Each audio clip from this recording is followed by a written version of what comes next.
tá feliz hoje? São felizes aí?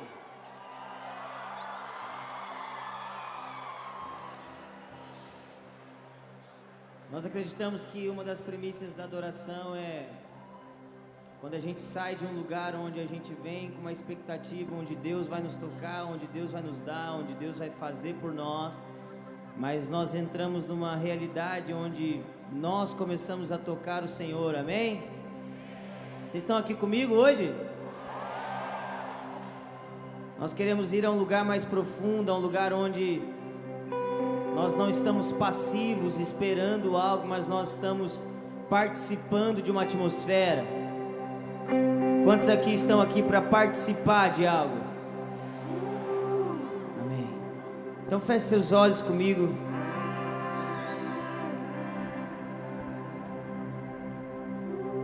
Senhor Jesus, nós amamos a sua presença. Não existe nenhum outro como tu. Não existe nenhum outro além de ti. Não existe nenhum outro sobre o Senhor. O seu trono é o trono mais alto. O seu nome é o nome mais alto. Nós elevamos o seu nome, Jesus. Será que você pode orar isso comigo? Será que você pode começar a levantar a sua voz, levantar o seu coração? Nós levantamos o seu nome, Senhor Jesus.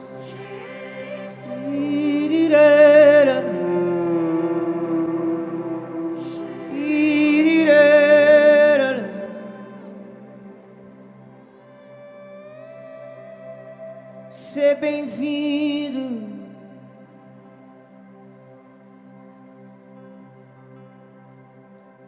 Filho de Deus, que tira o pecado do mundo, o Messias adorado, esperado por nós. Levante suas mãos. Quão precioso,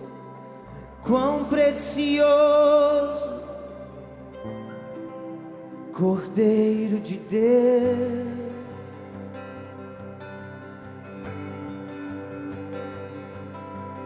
Quão precioso, ó, Cordeiro de Deus. Vamos cantar quão precioso, quão precioso, Cordeiro de Deus, quão precioso, quão precioso, Cordeiro de Deus, Filho de Deus, todos nós juntos.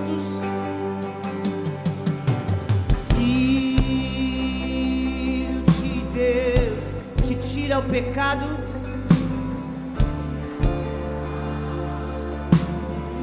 o Messias adorado, o Messias adorado, esperado.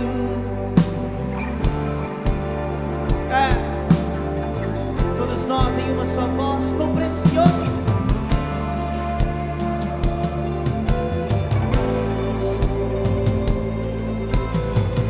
Cordeiro de Deus, quão precioso,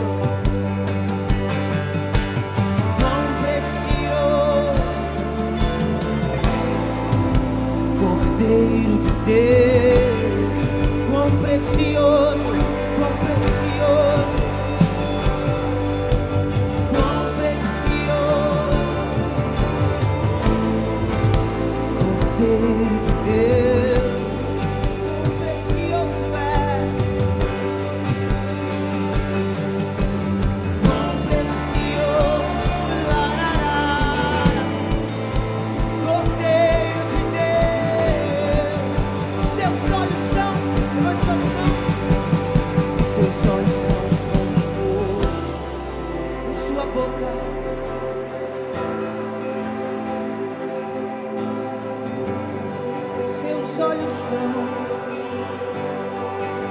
Seus olhos são como fogo, em sua boca uma espada, está vestido com um manto de sangue. Todos nós juntos, um pouquinho mais. Seus olhos são como fogo. E sua boca uma está vestido com. Seus olhos são como fogo. Em sua boca uma espada está vestido com. Levante suas mãos, só teu nome é.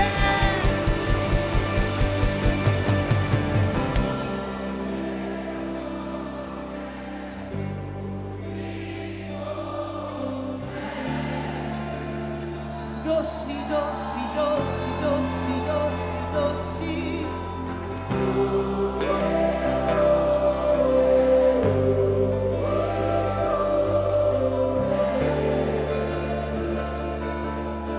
Como crianças levantamos as nossas vozes. Só teu nome é como mel, doce como mel. Só teu nome é como mel.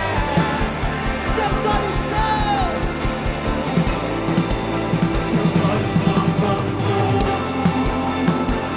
Sua boca uma espada está vestida.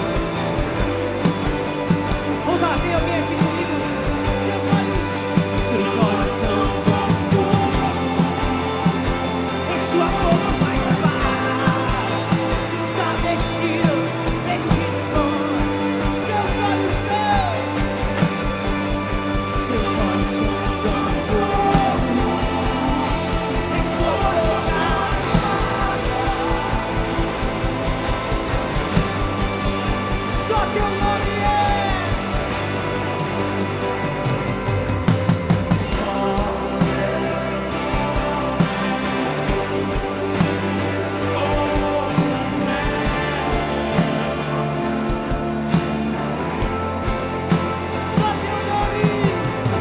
Só teu nome.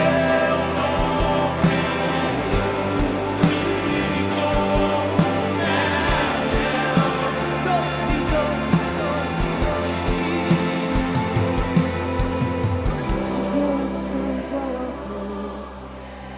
Um coração igual ao teu, meu mestre.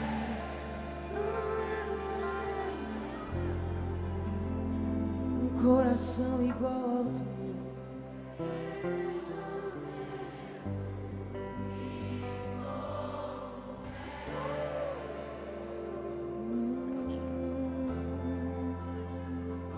Levantamos o teu nome. Vamos lá, deixe fluir do seu coração. Vamos fluir nessa noite. Você não está numa apresentação. Levante sua voz, levante seu coração.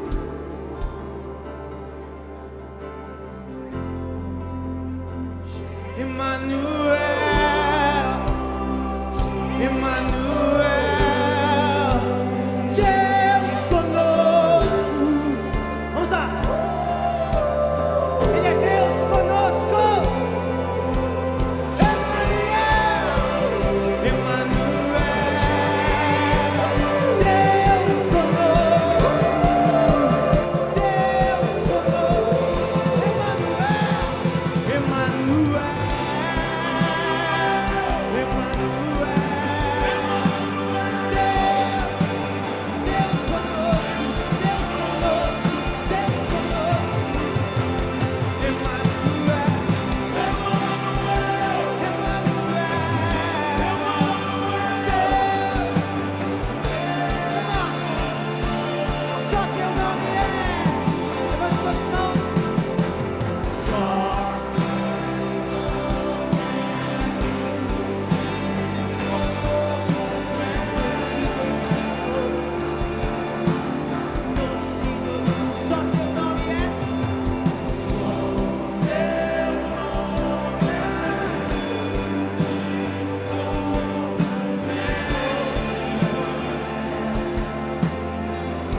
tão doce, tão doce.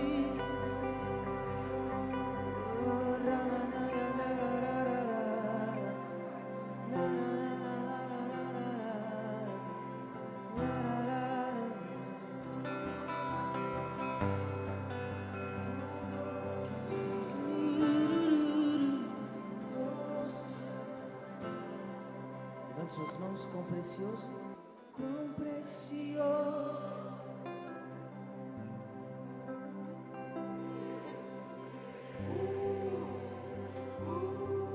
Quão precioso é.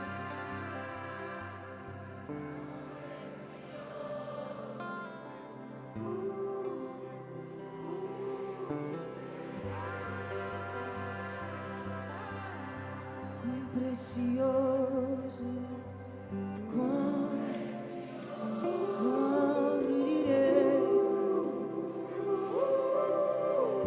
gostaria que você levantasse sua própria canção agora, vamos lá. Abra sua boca, diga lindo, diga belo, diga santo, diga precioso.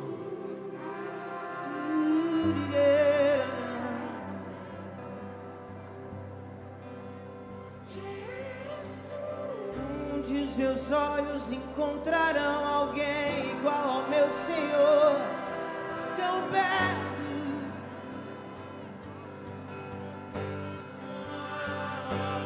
Tão belo,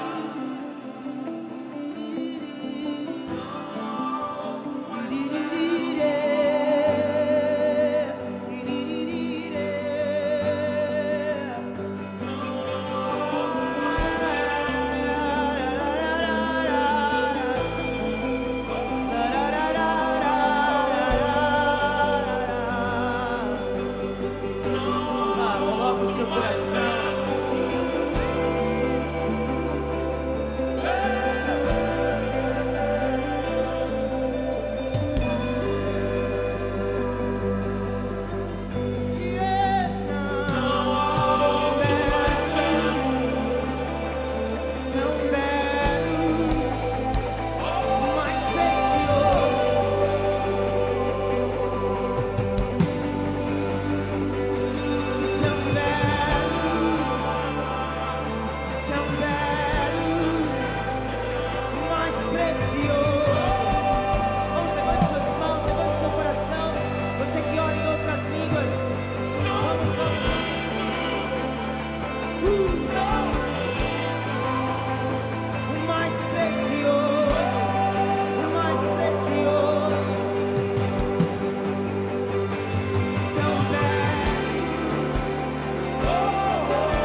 Cordeiro, todos nós, com muito amor, vamos lá. Quão precioso, quão precioso.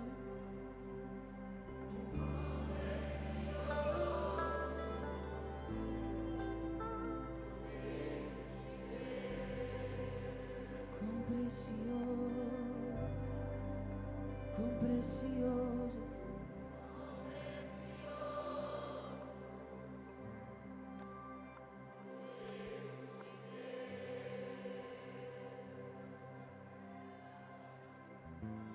E Jesus Será que é pedir demais?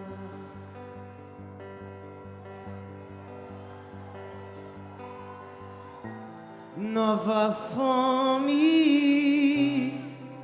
uma nova paixão por ti. Não é que eu não seja grato por tudo que tens feito em mim, mas meu coração tem chorado por ti. O meu coração tem clamado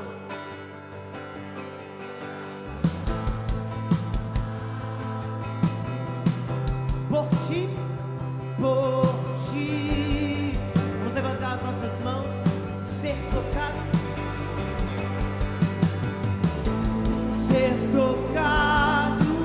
por. É o meu desejo, é o que eu mais quero, ser mudado por tua face. É o meu anseio, é o meu maior prazer.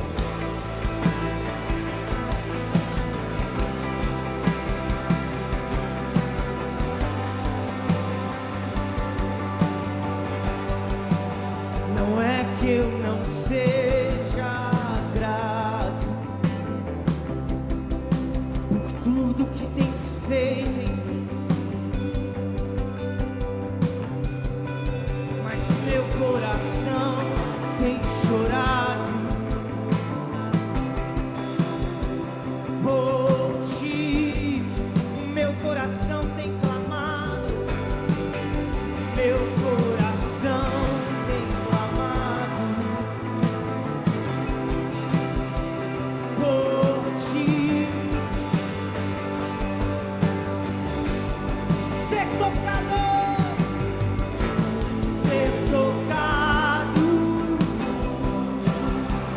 é o meu desejo, é o que eu mais quero, ser mudado por tua face.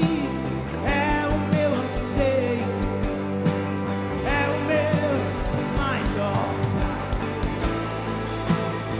é o meu prazer, é o meu prazer.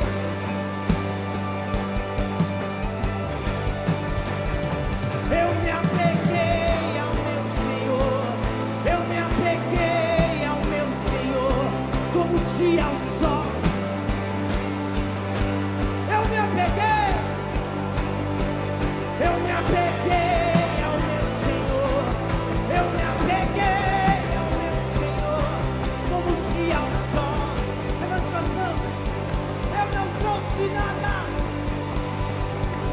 e eu não.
se foi.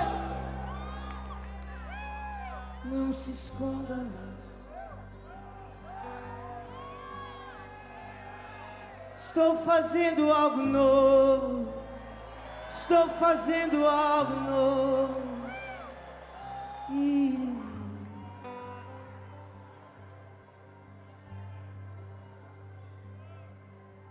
Filhas de Jerusalém, filhas de Jerusalém, chama o amado. Filhas de filha, chama o amado.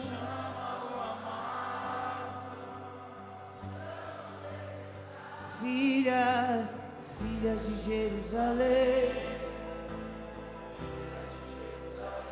chama, chama o amado, chama,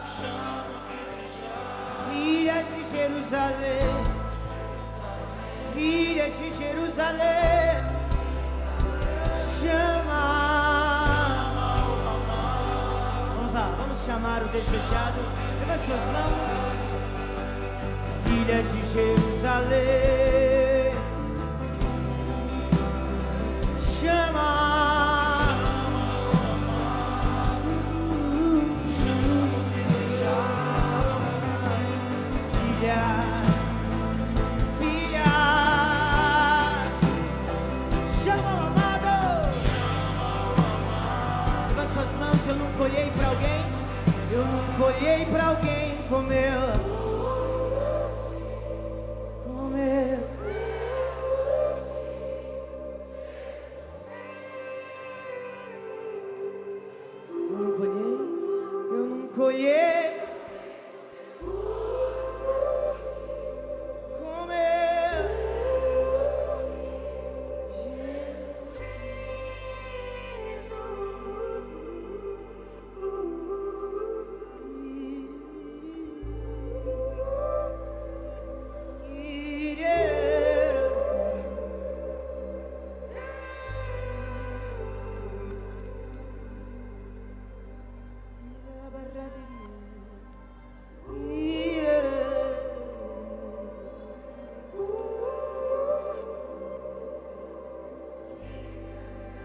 Gostaria de levantar as suas mãos, todos aqueles que estão com alguma doença, alguma enfermidade, alguma dor no corpo. Levante suas mãos aqui bem alto, faz assim. Se você tem alguém na sua família que está com câncer, alguma doença, levante suas mãos. Você que está do lado dessa pessoa, você vai pôr a mão no ombro dela agora. Assim que alguém colocar a mão no seu ombro, você pode abaixar. Nós vamos liberar a cura agora nesse lugar, amém? Você que vai orar junto comigo, você também vai orar, amém? Você não vai ficar esperando.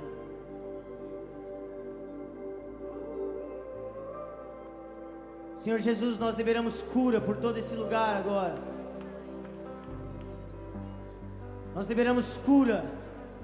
Estômago seja curado, coluna seja curada, joelho seja curado agora em nome de Jesus. Olhos sejam curados agora em nome de Jesus. Todo câncer vai embora agora em nome de Jesus. Nós liberamos cura. Cura em nome de Jesus agora. Agora, agora, agora, agora. Poder de Deus sobre todo esse lugar agora. Poder de Deus sobre todo este lugar agora.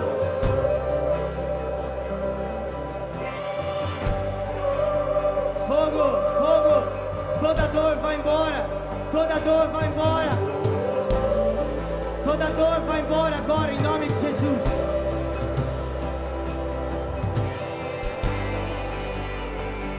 Mais. Mais. Mais.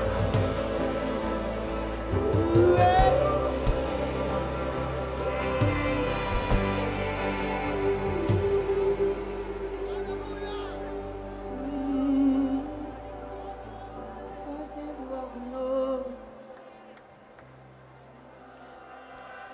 Onde Ele vai, eu vou.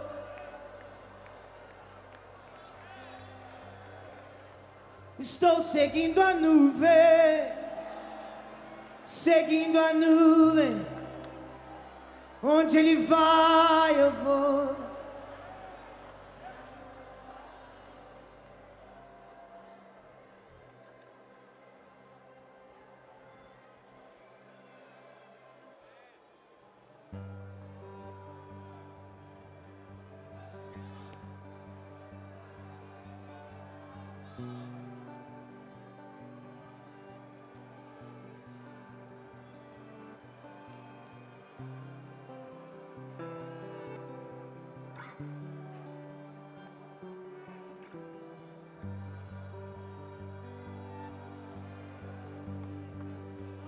Te exaltamos,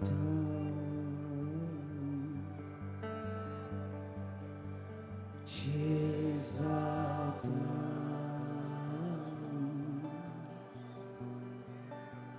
te exaltamos,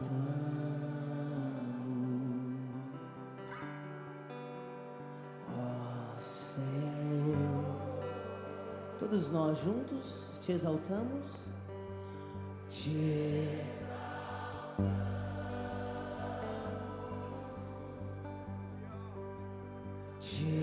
exaltamos. Vamos lá? Te exaltamos.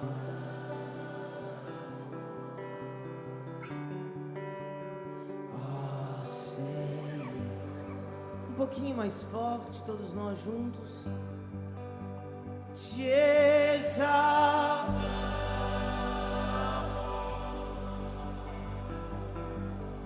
te exaltamos,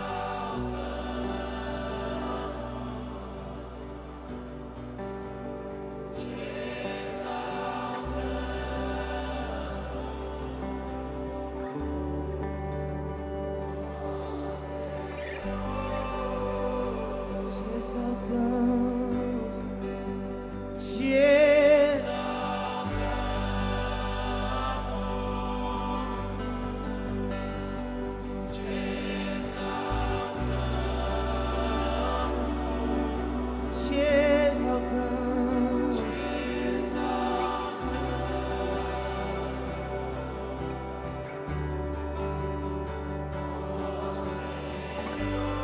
Com tudo que nós temos, como um sonho, te exaltamos.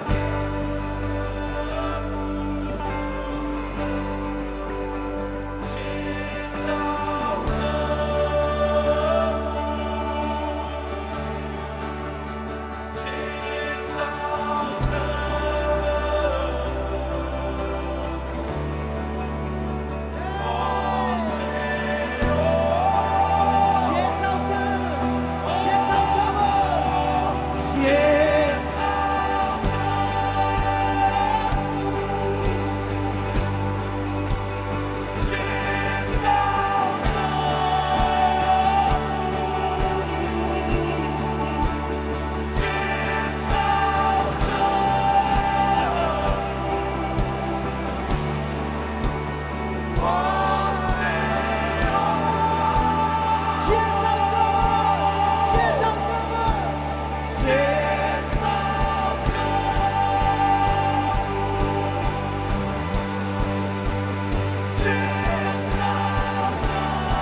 Eu não vou parar,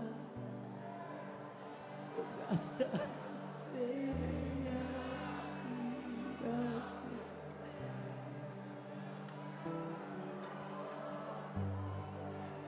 Eu não vou parar.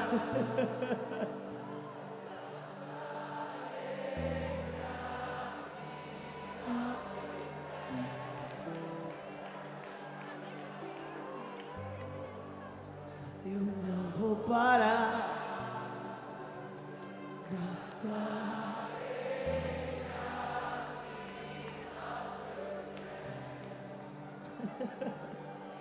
Eu sei que muitos querem suas mãos, nós só queremos os teus pés. Muitos querem suas mãos, só queremos ser.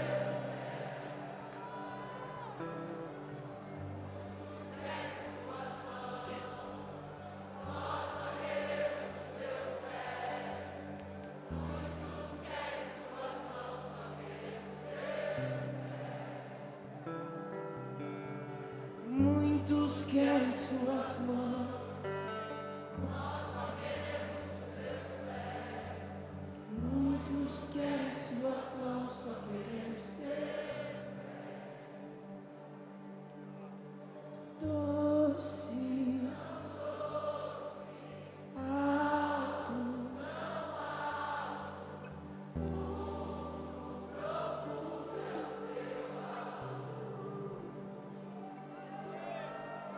doce,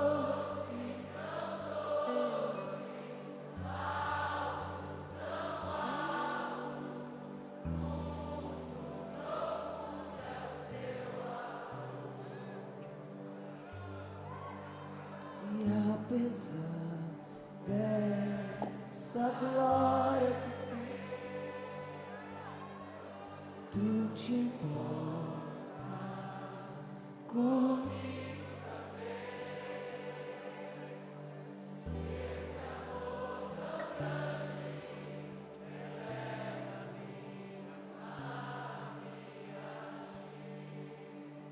Tu és tremendo. Levante suas mãos, tu és soberano.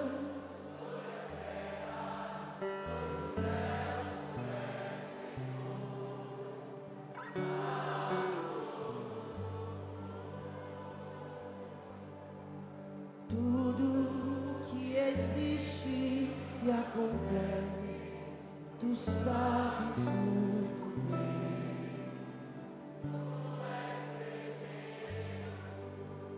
Levante suas mãos e apesar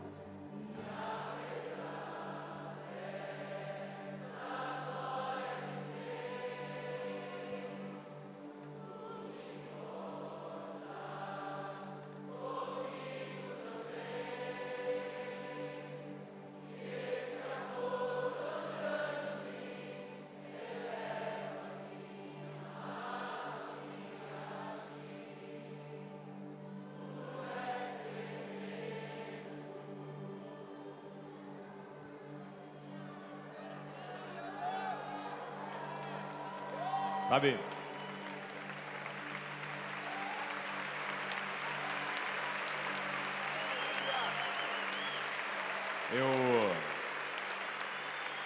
Agora no intervalo, ali na sala dos convidados, eu fui pegar um café e uma das moças que está nos ajudando nessa parte, da empresa que está nos ajudando, ela falou assim: eu nunca participei de um evento como esse. Ela falou: eu fui lá, entrei lá para verificar os galões de água e eu tive que sair correndo porque de repente um fogo começou a invadir o meu corpo inteiro.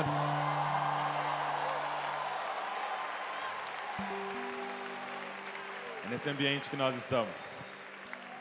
Cara, obrigado, Ale. Você está gastando sua vida aí, levando essa geração adorar o Senhor. Obrigado. A gente está junto mais um ano. Muito bom. Aplauda o Senhor pela vida desses caras. Glória a Deus.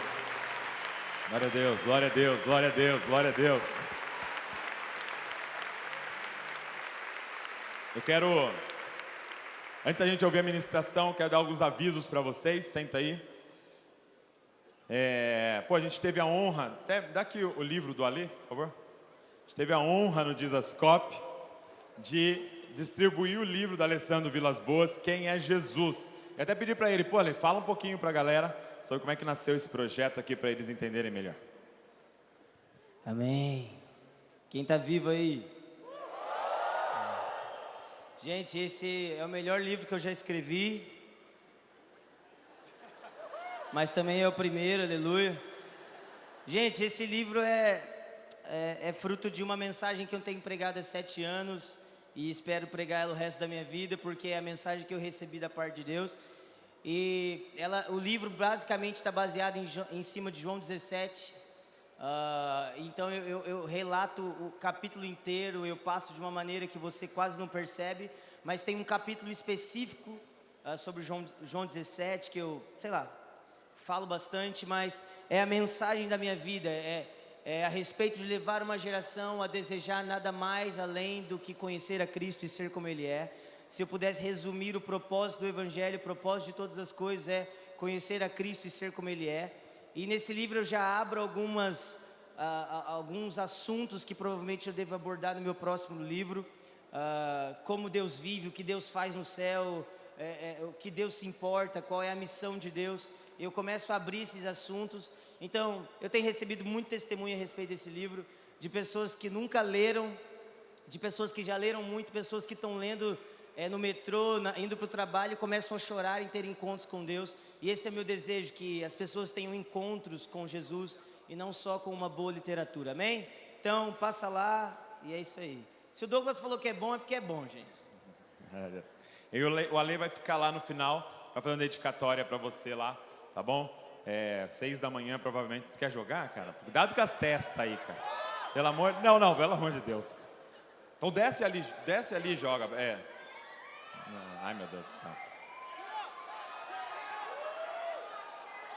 Ai, meu Deus. Glória a Deus. Seguinte. Segundo aviso que eu tenho que dar para vocês é sobre 2020.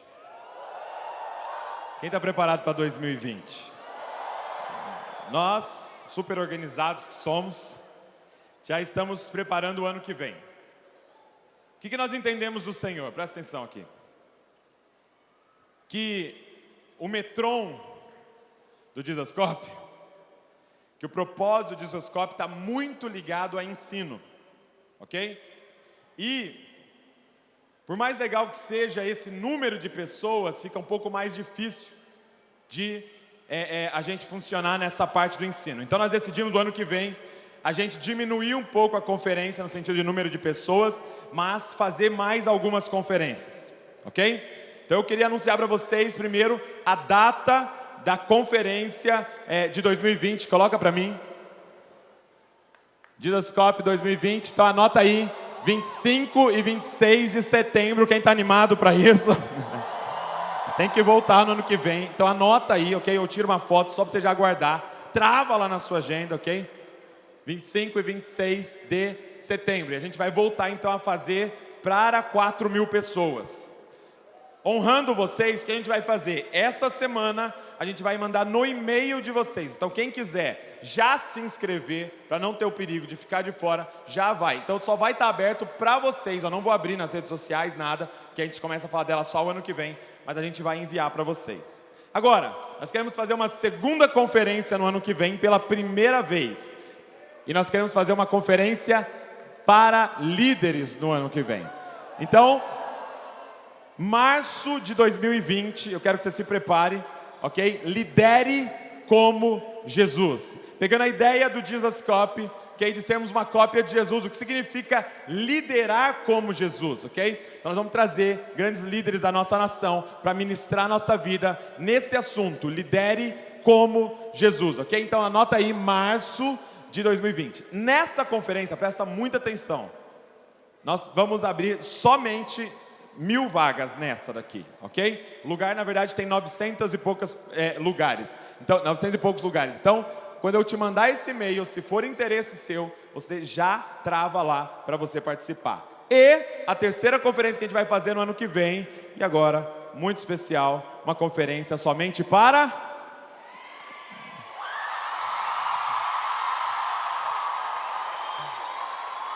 junho de 2020, vamos ter uma conferência do Dizascope para as ladies, para as mulheres. Então você anota aí, pelo amor de Deus. Eu também vou te mandar nessa semana sobre essa conferência para você se organizar, para você vir. Também vai ser menor essa conferência, porque é a nossa primeira, então a gente vai testar. Então a gente também está conseguindo um lugar para 1000 pessoas, 1000 mulheres. Então aqui já tem umas 4000 mulheres, então... já fica esperta, clica lá e já resolve a sua questão. Amém? Terceiro aviso. Queria agradecer aos voluntários da conferência. Deixa eu te falar um negócio. Calma.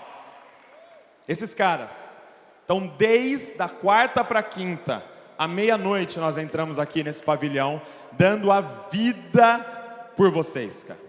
Eles estão suando, eles estão fedidos, eles estão assados, por cada um de vocês estar sentado aqui nesse lugar. São mais de 200 voluntários que ninguém ganha nada, ninguém recebe nada. Na verdade, muitos pagaram para vir para cá, pagaram sua hospedagem. Pessoal que é lá da família Dizascope entrou num ônibus meia-noite ontem, chegou em casa, o ônibus voltou 6 da manhã para poder estar aqui servindo a todos vocês. Deixa eu te falar uma coisa sobre a conferência. É interessante que eu aprendi algo com o Leandro Vieira. Ele disse assim para mim: o que prega a gente na cruz é a nossa pregação. Aquilo que você prega, te prega. E nós decidimos, esse ano nós vamos falar de maturidade.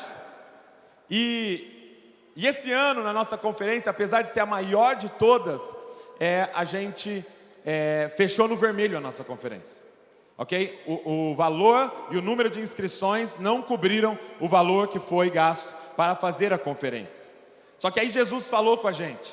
Ele disse assim: porque isso é maturidade. É você pagar para que os outros sejam abençoados.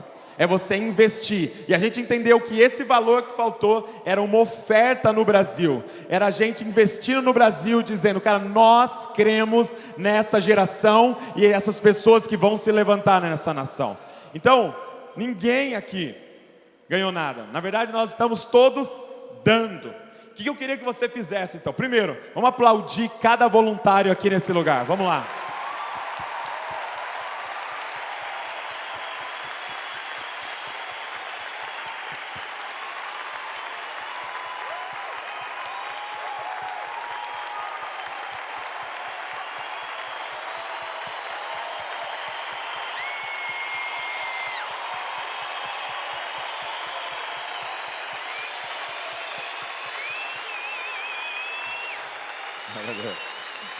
E segundo, antes de você ir embora, você vai achar alguém com essa camiseta preta escrito Dizascope. Você vai dar um abraço profético nessa pessoa. Você vai dar o melhor abraço da sua vida e agradecer essa pessoa por ela ter investido o tempo dela na sua vida. Amém?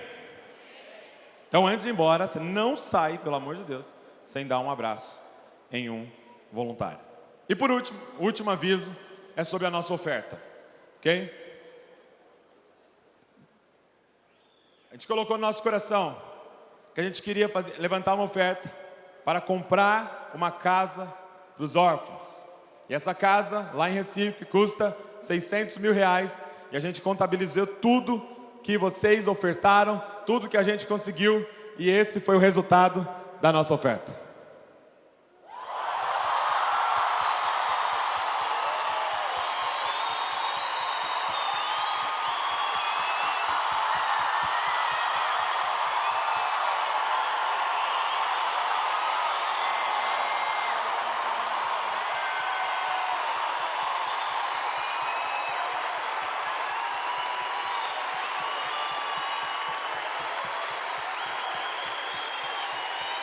Nós compramos uma casa para os órfãos da nossa nação.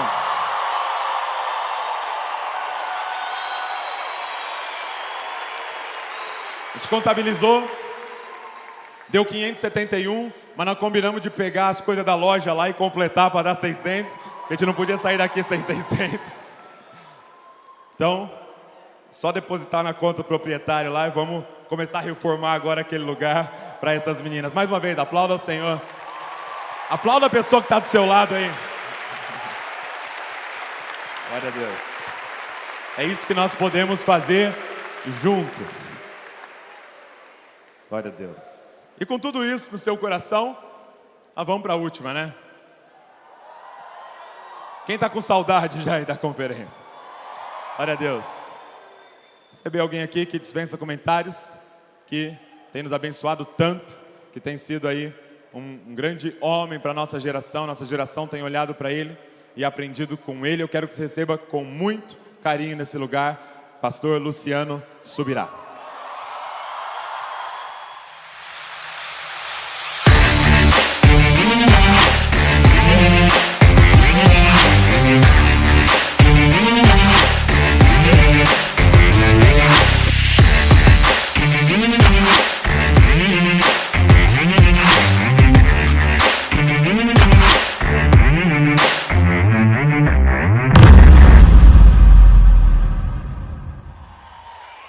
Vamos orar por ele? Estenda suas mãos para cá. Papai, nós queremos colocar diante de Ti, esse príncipe do Senhor, Teu filho amado. O Senhor trouxe até esse lugar, mais uma vez, mais um ano, para ser boca do Senhor aqui, Pai. Usa ele, Pai, para falar com a gente, Pai, nessa última sessão. Nós sabemos que ainda tem algo, Pai, que o Senhor quer acrescentar nessa escola, Pai, nessa renovação da nossa mente, Pai. Nós abrimos o nosso coração e te pedimos, papai, ministra-nos, através do teu filho, no nome de Jesus. Amém. Aleluia. Boa noite, gente. Paz de Cristo. Eu gosto sempre de começar fazendo duas perguntas. Então vamos lá. Primeira, você está feliz com Jesus? Segunda, Jesus está feliz com você? Então tá bom, vou pedir para vocês fazerem uma cara bem boa. Que eu queria que você aparecesse aqui fazendo um pouquinho de barulho, só um pouquinho.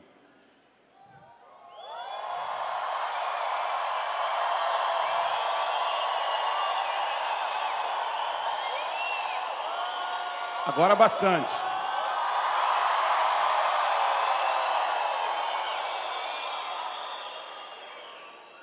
Glória a Deus.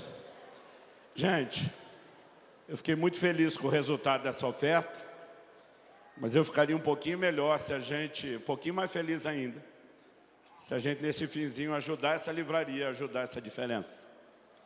Então, se você ainda não adquiriu o livro novo do Douglas, eu quero encorajar que você adquira. Você que está acompanhando a gente pela internet, que vai assistir essa mensagem depois, sou nós, a imagem de Deus em nós. Vale a pena, faça um investimento não só na sua vida, no seu crescimento, mas no ministério que tem feito diferença. Aliás, Douglas, eu preciso dizer, sou extremamente grato a Deus pela sua vida e pelo que você significa para essa nossa geração. Ver uma liderança nova, comprometida com a palavra, com essa doutrina, faz nosso coração ficar cheio de esperança de que nós vamos viver algo muito melhor na próxima geração. Você, meu amigo Josué, imagino que você fica rindo à toa. Muito bom estar com vocês, gente. Falando em livros, eu sempre encorajo todo mundo a ler. Eu tenho um pouquinho de material ali na livraria. O livro Falar em Línguas, Linguagem Sobrenatural de Oração tem lá. O Agir Invisível de Deus, são clássicos do nosso ministério. E no ano passado eu publiquei 3 livros. Esse aqui, Até que Nada Mais Importe, Como Viver Longe de um Mundo de Performances Religiosas e Mais Próximo do que Deus Espera de Você. Esse aqui, que eu tenho chamado de A Obra da Minha Vida, O Impacto da Santidade, Compromisso Profundo, Resultados Extraordinários. Mas a gente conseguiu fazer chegar agora de última hora um tanto desse livro que está relacionado a um assunto bem abordado na conferência e ao que eu vou falar aqui hoje. Maturidade, o acesso à herança plena, né? Eu não vou falar muito a respeito do livro nesse momento, porque eu espero que a mensagem faça você acreditar que vale a pena você dar mais atenção. E se você achar que tem liberdade para isso, vira para o vizinho que está aí ao seu lado e apela. Fala para ele, deixa Deus te usar, vaso. Fala para ele, me dá um livro desse de presente. Vai que cola. Glória a Deus. Bom, muito feliz de ver muita gente querida, muitos amigos, gente abençoada que estão aqui no nosso meio. Mas eu estou com pouco tempo e muita coisa para falar. Então abra a sua Bíblia em Gálatas, no capítulo 4. E nós vamos ler do versículo 1 até o 7. Gálatas, capítulo 4. Do versículo 1 até o 7. Eu gostaria que você, enquanto me ouve, de vez em quando orasse aí pela minha garganta. Foi uma semana daquelas. Eu estou com um restinho de voz que tem que durar hoje e meus 2 cultos de amanhã. Então me ajude. Gálatas 4, de 1 a 7. O texto sagrado diz assim: digo, pois, que durante o tempo em que o herdeiro é menor, em nada difere de um escravo, posto que ele é senhor de tudo, mas está sob tutores e curadores até o tempo pré-determinado pelo Pai. Assim também nós, quando éramos menores, estávamos servilmente sujeitos aos rudimentos do mundo.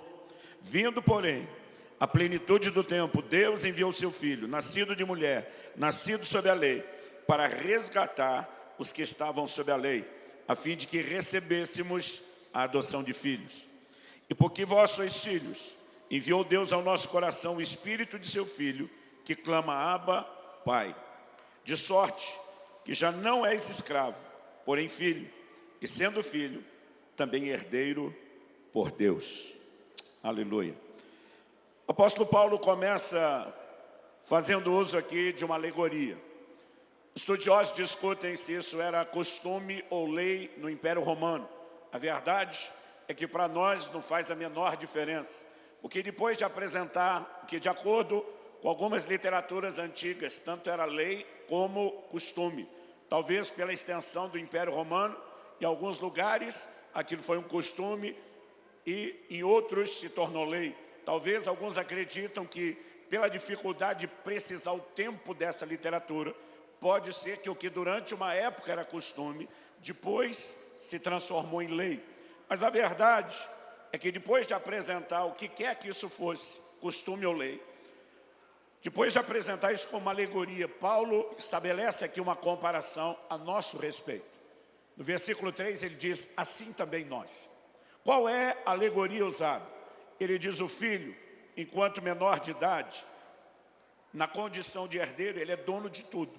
Mas na prática, até o tempo pré-determinado pelo pai, que é o que definiria a maioridade ou a maturidade, ele não poderia entrar na gestão da sua herança. Isso significava o quê? Que não bastava apenas ter uma herança. Para se ter acesso a essa herança ou a gestão dela, era necessário maturidade.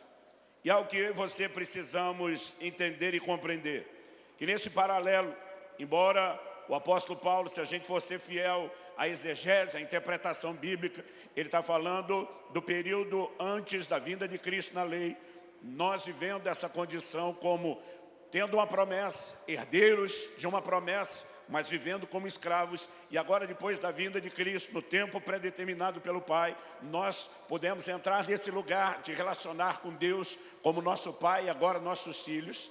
Nós não podemos negar que mesmo para mim e para você, que vivemos hoje esse tempo bendito da nova aliança e que somos os filhos, nós precisamos entender que também a nós se aplica essa verdade. Sem maturidade, nenhum de nós, por maior, por mais extraordinária que seja a herança, nenhum de nós será introduzido na plenitude dela.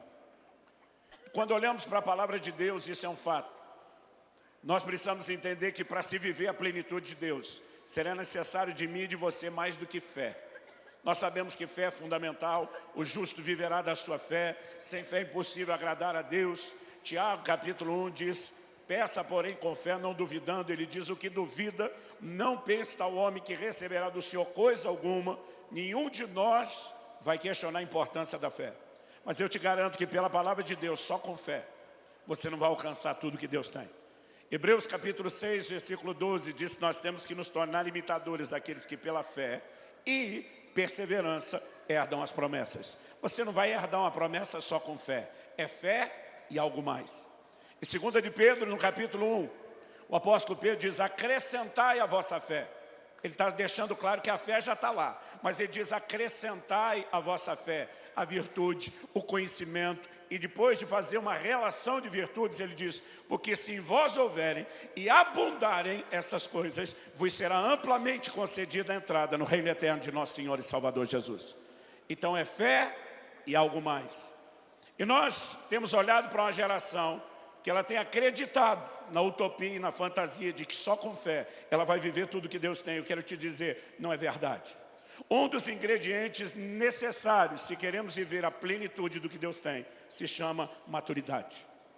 E nós precisamos entender, em primeiro lugar, quão extraordinária, quão gloriosa é a herança. Mas que assim como você encontra aquelas advertências num rótulo de medicamento, mantenha fora do alcance das crianças. Deus, com o alto padrão ou com a plenitude da sua herança, não vai agir de forma muito diferente comigo e com você. Quando eu olho para as Escrituras, eu consigo enxergar, não apenas num texto como esse de Gálatas 4, mas em várias ilustrações, eu consigo enxergar Deus deixando claro que gente matura não está pronto para gerenciar a herança. Você lembra de Lucas 15, quando você lê a respeito do filho pródigo, alguém que teve acesso à herança e dissipa tudo por falta de maturidade. Um dia desse, uma pessoa falou para mim: pastor, eu estava lendo um artigo de uma revista que dizia que 90 e tantos % dos ganhadores de grandes prêmios de loteria no mundo todo, incluindo países de primeiro mundo, vão dissipar a grande parte da fortuna em menos de 2 anos. Ele olha para mim e fala assim: essa é a maior prova de que esse dinheiro é amaldiçoado. Eu falei para ele: olha, eu não vou discutir a parte espiritual. E não discutir com ele, não estou discutindo aqui. Então não estou falando nada, nem a favor, nem contra. Eu falei: mas uma outra estatística mostra que a maior parte dos herdeiros de impérios bilionários, de grandes empresas e companhias que foram construídos e se tornaram verdadeiros impérios, a maior parte dos herdeiros vai colocar a perder aquele império bilionário que foi herdado em pouco tempo. Isso significa o quê? Que então a herança é maldita? Não necessariamente. Toda pessoa que é introduzida na gestão de algo para o qual ela não foi preparada e não tem estrutura, ela tem tudo para comprometer aquilo que lhe está sendo confiado. E nós olhamos para isso como um fato não apenas estatístico no mundo natural, mas a palavra de Deus apresenta como princípio. Essa é uma das razões pelas quais o apóstolo Paulo escreve a Timóteo e diz: na hora de estabelecer um líder, que ele não seja neófito, não seja novo na fé. Essa talvez seja a razão pela qual os levitas, para começarem a cooperar em algumas áreas no templo, eles precisavam de 20 anos de idade. Dependendo da função, 25. Um sacerdote não começava antes dos 30 anos. E acredite, apesar de aos 12 anos de idade, Jesus está dando um show de Bíblia para os mestres do templo. Ele não começou seu ministério antes dos 30 anos de idade. Porque quando a Bíblia fala de maturidade, nunca é só o quesito espiritual. Há sempre uma combinação de vários desses fatores juntos. Então Paulo escreve a Timóteo e diz: o líder não pode ser novo na fé. Porque a experiência dele pode ser fantástica, impactante, inquestionável, mas isso não significa que ele teve tempo para crescer ou para amadurecer. E algo que eu percebo pelo próprio ensino da Bíblia é o cuidado que eles tinham de não estabelecer líderes imaturos. Na verdade, eu acredito que líderes imaturos, eles produzem mais dano à igreja do que falta de liderança. Talvez a prova disso é quando eu e você olhamos para o livro de Atos e vemos Paulo e Barnabé plantando igrejas no meio dos gentios. Eles chegam, pregam o evangelho, dão gás junto àquela turma, fica um tempo com eles, depois fala para eles, segura a onda aí que nós vamos pregar o evangelho em outra cidade. Chegava na outra cidade, a mesma coisa, permanecia um pouco tempo, dizia para eles, segura a onda, nós vamos para outra cidade. E Atos 14 diz que depois de várias cidades é que eles voltaram para levantar os primeiros níveis de liderança, os primeiros presbíteros. Significa que quando saíram, deixaram sem liderança. Por quê? Porque é melhor ficar sem liderança do que ter líder imaturo. Líderes maturos causam mais problema do que falta de liderança. Agora, eu e você precisamos entender, e aqui a ideia não é criticar o líder, é mostrar para mim, para você, é nos lembrar a importância de encarar o assunto de maturidade. E quando eu olho para isso na palavra de Deus, eu me sinto muito encorajado e desafiado em vários níveis. Eu acredito que a nova geração está vivendo uma crise que ela não consegue mencionar, porque talvez ela não tenha o poder de comparação que alguns de nós, que temos um pouquinho mais de idade, conseguimos fazer. Mas é impressionante, para nós estamos no ministério pastoral, eu muitas vezes sento para aconselhar um casal, e eu fico me perguntando se eles estão precisando de conselho, de oração ou de uma chupeta. Porque às vezes parece duas crianças que não têm a menor estrutura emocional ou maturidade em questões simples de relacionamento. Porque nós somos parte de uma geração que tem comprometido tanto a ideia e o conceito, como aquele preparo que seria importante para vivermos maturidade. E a falta daquilo que temos no reino natural está também nos comprometendo a ter o devido paralelo, o devido entendimento no reino espiritual. Quem está entendendo, diga amém. Quando eu olho para a palavra de Deus, eu me sinto desafiado. Quando eu olho para a minha caminhada, para a minha história, eu percebo que Deus me cercou logo cedo para garantir o entendimento desse tipo de princípio. Eu comecei a pregar aos 18 anos de idade. Aos 19 anos de idade eu já falava em ginásios cheios. E as pessoas não me chamavam por causa daquilo que eu tinha para pregar. Aliás, dou graças a Deus que naquela época não se gravava tudo como faz hoje. Porque senão teria o registro de muita bobagem que eu falei lá no começo. E eu dou graças a Deus que ninguém tem provas quanto a mim. Você também. Cada um de nós é grato. Cada um de nós é um código. Estou falando só para um aqui na frente, tá bom, gente? Mas, voltando aqui ao assunto, eu comecei a experimentar, por causa da graça de Deus, da ação, do mover do Espírito, um crescimento no ministério. E eu me lembro que em agosto de 93, quando a coisa estava assim no auge, eu tive um acidente de carro que me gerou muita crise. Eu falo sobre esse assunto tanto no meu livro do Agir Invisível de Deus, como um pouco no livro da Maturidade. Esse acidente me deixou em crise porque, enquanto eu orava, minha vida foi poupada por um milagre divino. E uma coisa é o crente empolgado falar isso.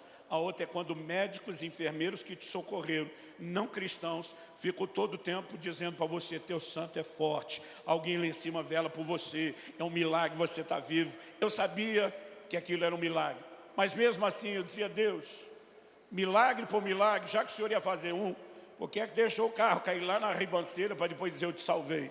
Não podia ter arrumado o carro lá em cima na pista? Eu tive perda total, toda a minha mudança estava dentro do carro. Enquanto era socorrido, roubaram tudo, até nossas malas. Eu, da noite para o dia, fiquei zerado. Tinha acabado de trocar de carro. Estava mudando de Campinas, São Paulo, onde me criei, para Curitiba, aonde moro hoje. E naquela ocasião, daquela mudança, eu consegui a façanha de pensar assim, quando chegar em Curitiba, eu faço o seguro do carro. Pois bem, até hoje não fiz. E aquilo me gerou uma crise enorme. Perder um carro não é bom em momento nenhum da sua vida financeira. Mas quando você está começando, dói mais ainda. E eu tinha aquela sensação de quando eu orava, eu dizia para Deus, Deus, tenho certeza de que esse acidente foi coisa do miserável do cão, do Satanás. Mas eu dizia para Deus, o diabo só pode tocar em alguém com permissão. Ou nossa, a Bíblia diz lá, não deis lugar ao diabo. Isso não significa que você acorda de manhã e preenche um formulário. Vem por meio desse autorizar o miserável do Satanás. Mas, quando a gente peca, quebra princípio, dá legalidade para que ele age. Eu falei para Deus, o diabo só pode tocar com permissão, ou nossa, ou sua. como está lá no livro de Jó. Eu dizia para Deus, no caso do meu acidente, eu tenho certeza que foi coisa do Satanás, mas nós dois sabemos que não fui eu que dei a permissão para ele. Eu dizia para Deus, eu recorro ao Supremo Tribunal Celestial, eu apelo em última instância. O Senhor sabe que não fui eu. Logo, por eliminatório, eu dizia, só sobrou o Senhor. E minha pergunta para Deus é, por que o Senhor deixaria isso acontecer? Quem já descobriu que Deus não costuma ficar dando satisfação para a gente? Durante 1 ano e 3 meses, eu reclamei, eu resmunguei, eu ameacei, eu fiz greve. Dizia, não prego, não oro com ninguém. Mas não teve nada que funcionasse. Durante 1 ano e 3 meses, eu não tive resposta nenhuma. Até que chegou o dia da minha ordenação, do meu estabelecimento, como pastor de uma igreja local. Porque uma das coisas que o acidente provocou de mudança é que eu acabei deixando o ministério itinerante. E fui para o pastoreamento. Depois de 1 ano à frente da igreja, sendo examinado, testado, agora os pastores vieram impor as mãos sobre eu e os outros colegas. Eles estão orando conosco, começaram a liberar palavras proféticas, cada palavra profética muito precisa, muito tremenda, mas um deles, o Francisco, hoje ele é parte da minha equipe lá em Curitiba, ele começou a falar de segredos do meu coração, como eu nunca tinha visto ninguém fazer.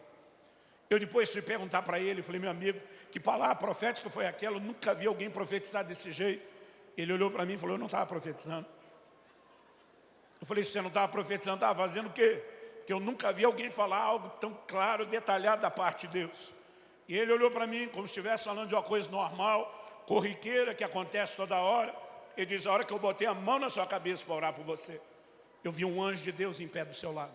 Eu falei, como assim viu? Uma coisa esfumaciada. Ele falou, tive uma visão aberta, vi como você está me vendo, ouvi ele como você está me ouvindo, e foi ele que me contou aquelas coisas a seu respeito. Resumindo a história, o anjo fala para ele, aponta o dedo para mim, em primeiro lugar para nós os três, fala para ele, você tem uma preocupação muito grande com esses ministros. E hoje eu entendo a preocupação dele, porque hoje nem eu teria ordenado eu mesmo ao ministério pastoral tão cedo. 20 anos de idade, solteiro, imaturo, não teria feito. Eu não me ordenaria hoje. Mas, naquele momento, ele falou, você tem uma preocupação muito grande com eles. Mas o Altíssimo te faz saber que eles estão nas mãos dele. Eles estão no lugar certo, na hora certa, fazendo a coisa certa. E ele está cuidando deles, não se preocupe. E ele ficou tranquilo. Mas depois disso, o anjo aponta o dedo para mim e o caldo entornou para o meu lado. Ele disse assim, quanto porém a este? O anjo disse assim, ele é rebelde e ele não aceita o tratamento de Deus na vida dele. Não foi legal ouvir isso não, gente. O anjo aparece para Daniel, chama de muito amado. Aparece para o Gideão, chama de homem valente. Pô, para mim rolou só um rebelde. Eu me rebelei para provar que não era rebelde, mas não funcionou. Para encerrar a história, o anjo aponta o dedo para mim e fala para ele, diga para ele, que o acidente de carro que ele teve no ano passado, foi de fato, como ele diz nas orações dele, uma tentativa de Satanás de destruí-lo. Mas o anjo disse assim, diga para ele, por que Deus o permitiu? E o anjo disse, o ministério dele estava crescendo mais rápido do que a capacidade dele de se deixar ser trabalhado e tratado por Deus. E era só uma questão de tempo. Ele iria sucumbir debaixo do peso do próprio ministério. O sucesso se transformaria em fracasso, porque ele não tinha estrutura para suportar o lugar onde ele estava entrando. O anjo diz, o diabo queria pará-lo porque o via como uma ameaça. Deus precisava pará-lo para não perdê-lo. O anjo diz, nos próximos anos, Deus vai tratar profundamente com ele nessa cidade. Eu estava em Guarapuava, achei que eu ia ficar pastoreando 1, no máximo 2 anos. Só em Guarapuava foram 9 anos. O anjo diz, nos próximos anos, Deus vai tratar profundamente com ele, antes de liberá-lo para que ele volte a correr e viajar pela nação, pelo Brasil e pelas nações. Em dezembro do ano passado, Deus me disse, agora se encerra um ciclo. Eu completei 25 anos de ministério pastoral. Ele diz, agora estou te liberando para voltar àquilo que você fazia lá no início. E hoje, depois de 1/4 de século, só na lista do ministério pastoral, eu acredito que eu posso te dizer um pouquinho sobre tempo e sobre maturidade. Maturidade é algo que eu e você precisamos entender que não vem sem tempo. Não é algo instantâneo, não é algo imediato. Em Marcos, no capítulo 4, do 26 ao 29, Jesus diz: o reino de Deus é semelhante a um homem que plantou uma semente. A semente germina, primeiro a erva, depois a espiga, depois o grão cheio na espiga, mas só quando tiver madura é que se lhe mete a foice. Você não planta uma semente num dia para colher no outro. O reino de Deus tem processos no plano espiritual, assim como tem processos no reino natural. Quem está entendendo, diga amém. Então, maturidade é importante e necessária, mas não é instantânea. Não é algo que vai acontecer sem tempo. Mas a pergunta principal não é essa. Talvez a pergunta principal que eu e você tenhamos que fazer é: só o tempo garante a maturidade? Também não.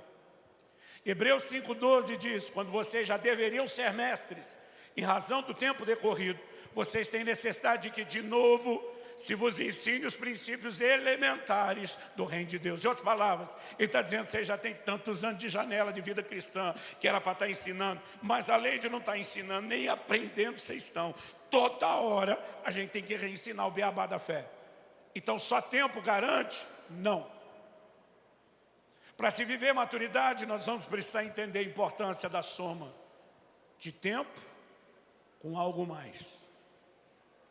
E antes de falar o que é esse algo mais, eu queria primeiro denunciar um comportamento que está se tornando muito forte na nova geração. É a maneira de pensar a família. E eu quero junto fazer um desabafo junto com a instrução bíblica. As coisas estão mudando muito rápido. O dia desse encontrei uma pessoa que, de tão querida, eu não vou falar o nome, tem um filho só, o menino está crescido. E você sabe que a vida é uma eterna cobrança. O cara está solteiro, a gente pergunta quando é que vai namorar. Começa a namorar, quando é que vai noivar. Noivou, quando é que vai casar. Casa, quando é que vai ter filho. Aí tem um filho, quando é que vai ter outro. Tem outro, quando é que vai ter mais outro. Então encontrei esse casal, ele só tem um filho, o menino está crescidinho. Fiz a pergunta: está pensando em ter outro filho? Eu nunca tinha visto alguém dar uma resposta tão rápida, objetiva e contundente. Esse cara olhou para mim e no bate-pronto respondeu: de jeito nenhum. Eu levei até um susto. E a curiosidade falou mais alto e eu perguntei: por que não? E com a mesma velocidade, objetividade e contundência ele disse: porque é muito caro. Isso faz desse pai um cara mesquinho, avarento? De jeito nenhum, é o contrário. É alguém que quer tanto dar do bom e do melhor para os filhos, que ele fez a conta para o nível do que eu quero oferecer. Eu só consigo bancar um, então parei aqui. Não estamos falando de um pai que não se importa com o filho, mas estamos falando de uma mentalidade da nova geração que está muito distante da mentalidade bíblica. Porque as famílias hoje pensam o tempo todo no que é que eles têm que fazer pelos filhos. E nos tempos bíblicos a ordem não era essa. Se pensava no que é que os filhos iriam fazer pela família. Salmo 127, quando fala sobre bem-aventurado o homem que enche a sua aljava de flechas, falando dos filhos, a Bíblia diz: não será envergonhado quando tratar com os seus inimigos à porta. O que significa isso? Que na hora de resolver a treta com o vizinho, quanto mais cabra macho, com cara de bad boy atrás do pai, mais protegida estava a família. A bênção de se ter mais filhos era sempre pensar o que é que os filhos farão pela família, e não o que a família faria pelos filhos. Ninguém deixava de ter filho naquela época dizendo que custa caro. Ninguém dizia: vai ter que pôr mais comida na mesa. Não, o filho era força de trabalho, que ia ajudar a arar a terra, que ia ajudar a plantar, que ia ajudar a colher e que ia ajudar a botar mais comida na mesa. Agora, a ordem de pensarmos a família, ela está completamente mudada e alterada. Ah, pastor, mas o senhor foi muito longe, falando lá do tempo, dos dias, dos salmos. Ok, vamos voltar uma geração. Eu sou o filho do meio de 3 homens. O mais velho e o mais novo começaram a trabalhar aos 12 anos de idade. Eu era considerado vagabundo da família, porque só fui ter carteira assinada aos 14, perto do 15. Eu tentava explicar para o meu pai, não com essa linguagem de hoje, mas eu tentava explicar para o meu pai que eu tinha alma empreendedora. Enquanto meus irmãos ralavam o dia inteiro para ganhar meio salário mínimo carregando caixa. Eu ganhava mais dinheiro que eles me divertindo. Eu sou de uma época que ainda soltava pipa. Eu fazia umas pipas grandes, bonitas, vendia para a turma do bairro mais perto, que tinha mais dinheiro. Não só vendia, eu fidelizava o cliente. Porque quando os caras erguiam a pipa, compraram de mim, eu descia com a minha com o cerol cortante, cortava ele. Aparava, como dizia a gíria da época, arrumava e vendia de novo, às vezes para o mesmo cara. Cheguei a vender a mesma pipa várias vezes para o mesmo cliente, fidelizava o cliente. E não me olhe como fosse um explorador, tudo dentro da lei. Quem tem mais idade lembra, acima do poste é guerra, para baixo do poste não pode. Então eu erguia acima do poste, eu cortava, parava e revendia. Eu sou da época que ainda jogava bolinha de gude, que a nova geração nem sabe o que é, dá um Google, você vai descobrir. Rapelava os amigos na bolinha de gude, o cara ficava triste que não tinha mais. Eu dizia, ao invés de você comprar nova, eu te vendo a que era sua pela metade do preço. Aí eu vendia, ganhava de novo, vendia de novo. Meu pai não teve condição de dar uma bicicleta para mim e para meus irmãos nessa fase de pré-adolescência. Mas eu consegui me divertindo, montar a segunda melhor bike de freestyle do bairro, da região. Eu só perdia para um outro cara, que era maior de idade. Ele tinha entrado numa multinacional por um desses programas do Senai. Todo o salário dele ia na bicicleta, cada parafuso da bicicleta dele era importado. Com ele eu não concorria. Mas me diverti, estava bem. Um dia eu entro em casa, papai está conversando com o Orlando, um amigo da família. E eu passo, ô Orlando, tudo bem? Meu pai diz, volta aqui, cumprimento direito seu chefe. Falei, meu o quê? Ele disse, seu chefe, acabei de te arrumar um emprego. Você começa amanhã. Gente, me lembra uma quarta-feira à tarde. Começo de noite, quem começa a trabalhar na quinta? Tinha que ser que nem regime, só na segunda. Eu não tive tempo nem de despedir. Mas a primeira pergunta que eu fiz para meu pai, quanto é que eu vou ganhar? Sabe o que o papai falou? Não te interessa. Eu falei, como não interessa? Ele falou, está na hora de você entender que trabalho é mais do que o dinheiro que você ganha. Diz respeito a você ter horário, ter disciplina, ter chefe, prestar conta. Em outras palavras, aprender a ser homem e parar de ser moleque.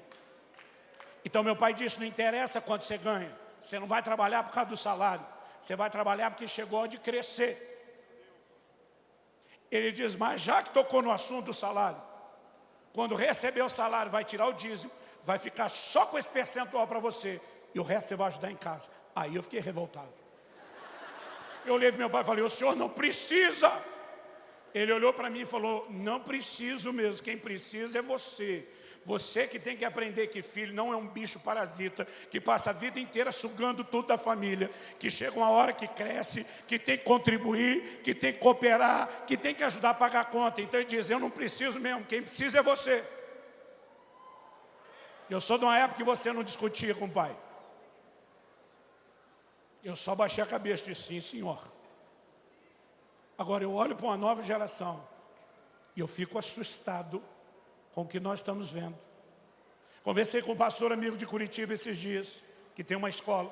Falei, nessas 2 décadas que você está trabalhando com a escola, mudou muito o perfil de como os pais decidem a escola? Ele falou, muito. Eu falei, me dê um exemplo. Ele falou, há 20 anos atrás, os pais iam para a escola sem os filhos, discutiam a metodologia de ensino, olhava a estrutura da escola, a última pergunta, quanto custava?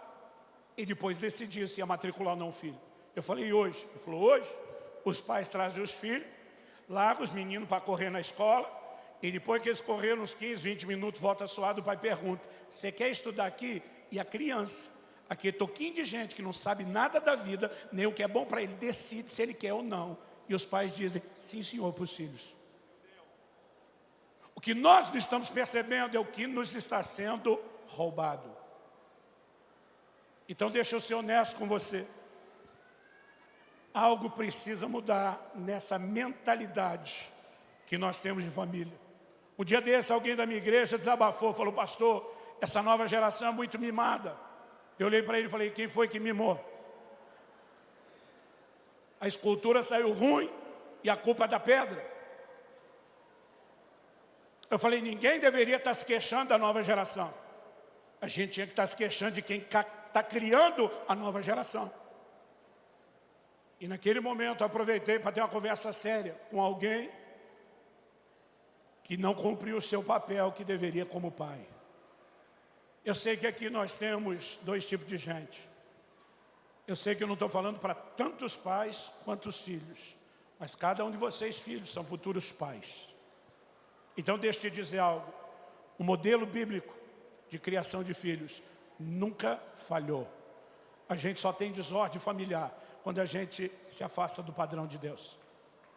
E nós precisamos voltar a um lugar onde a gente entenda algo que hoje é difícil explicar do ponto de vista espiritual, para uma geração que não tem referência no natural. Eu vou chamar isso de processos.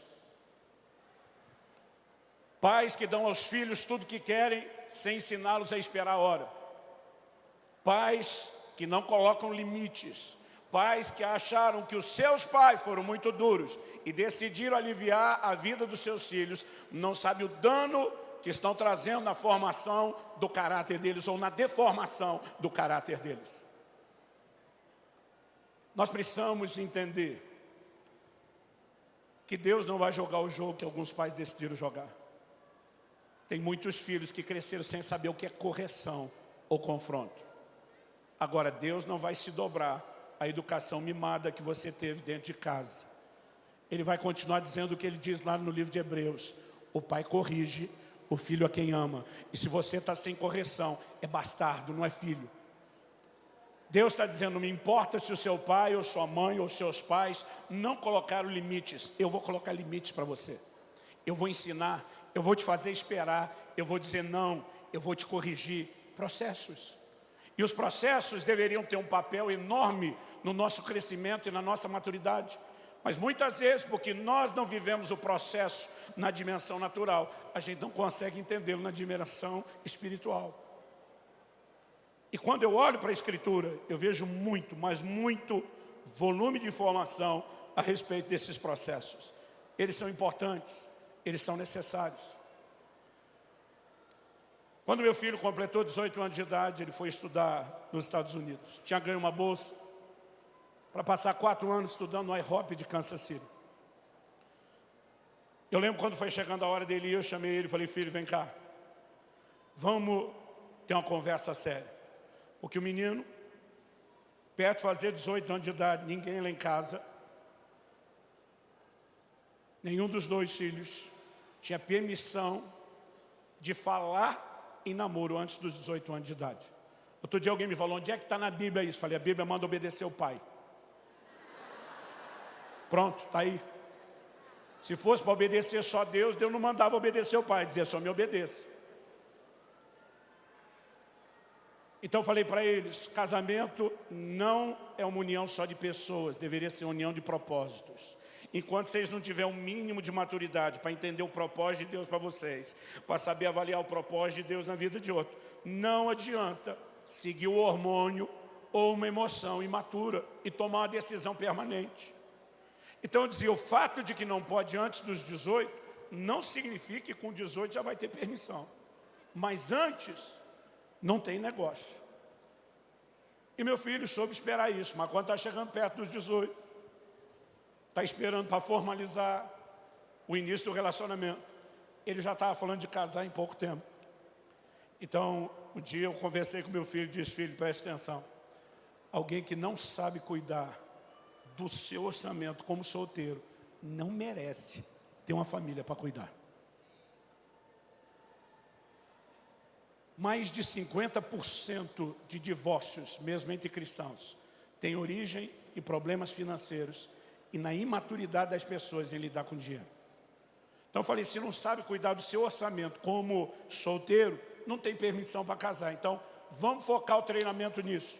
Eu falei, você acha que você está muito maduro, mas eu quero te mostrar que ainda falta alguma coisa. Mas eu quero te apoiar. Então se falta maturidade, eu vou te botar na estufa. Vamos acelerar o processo. Meu filho, como muitos de vocês fizeram essa cara estranha, me olhou com a cara assim de, o que é estufa? Talvez você já viu os seus avós colocar banana embrulhada num jornal debaixo do fogão para acelerar a maturação. Aí meu filho ficou olhando com a cara de não sei o que é isso. Falei, então deixa eu explicar na linguagem da sua geração. Vai ser eu batendo na sua cara e dizendo 02, pede para sair. E vendo quanto é que você aguenta. Eu falei, você está disposto a jogar o jogo? Ele falou, eu estou. Eu falei, você não sabe a intensidade. Ele falou, mas eu confio no senhor. Ele falou, o senhor não vai exigir de mim nada que eu não consiga acompanhar. Eu falei, então vamos lá, sua primeira lição, tem que aprender a cuidar do orçamento. O que você ganha por mês do seu trabalho à distância? Na hora que faz a conversão para o dólar, sumiu, não é nada. Ah, mas tem um mantenedor que Deus levantou para me abençoar. Legal, também não supre o seu orçamento. Sentamos, fizemos as contas do que era o orçamento mínimo para sobreviver no modo estudantil. E ele falou, falta. Ele falou, o senhor não me ajuda? Eu falei, claro que eu ajudo. Mas para te ajudar mesmo, eu só vou dar o básico para você sobreviver. Porque se eu tornar a sua vida muito fácil, eu lá na frente vou tornar a sua vida difícil. Então eu prefiro tornar a sua vida difícil agora, para fazê-la mais fácil lá na frente. Então, além de eu não te dar nenhum luxo, eu só te mando dinheiro no primeiro dia de cada novo mês. Então você faça a conta, vê o que é despesa fixa, o que é que sobrou para comer, se vai pegar o que sobrou, dividir por 30 e todo dia só come aquilo. Falei, eu prefiro comer 4 dias mal e no quinto lavar a alma. Mas cada um faz do jeito que quer. Não me importa como você vai fazer o seu orçamento, só não me peça dinheiro antes de virar o mês. Tá bom. Eu falei, tá bom não, repete o que eu falei. Repetiu. Falei, você sabe quando seu pai fala, é que nem diz a Bíblia, o decreto dos reis da Média e da Pérsia, é irrevogável. Não tem volta. Você está entendendo, filho? Estou entendendo. Primeiro mês, beleza. Segundo mês, beleza. Final, terceiro mês. A gente falava todo dia no WhatsApp. Mas faltavam 3 dias para terminar o mês, a conversa começa diferente. Já levantando aquela bandeira vermelha para qualquer pai. Ele começa sendo assim, então, pai. Digo, então o que, meu filho? Ele falou, pois é, eu sei que ainda falta 3 dias para terminar o mês. O senhor não pode me adiantar o dinheiro do próximo mês? Eu falei, não posso não. Ele falou, o senhor está sem dinheiro? Eu falei, claro que não, filho. O dinheiro está parado na conta. Então, por que não pode mandar? Eu falei, porque não é a data. É só quando termina o mês. Mas, pai, só falta 3 dias. Eu falei, te digo mesmo, só 3 dias você espera. Ele falou, pai, na verdade, é que o meu dinheiro acabou. Eu falei, filho, eu suspeitei isso desde o início. Mas o problema é seu, não é meu. Papai falou para você se organizar. Pois é, mas não tem jeito. Falei, não tem jeito.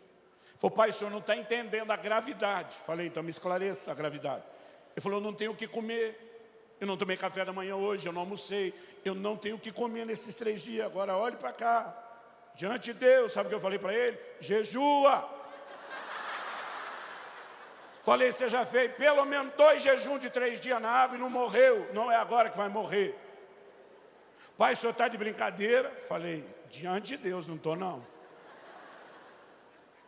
Pai, falei, jejua.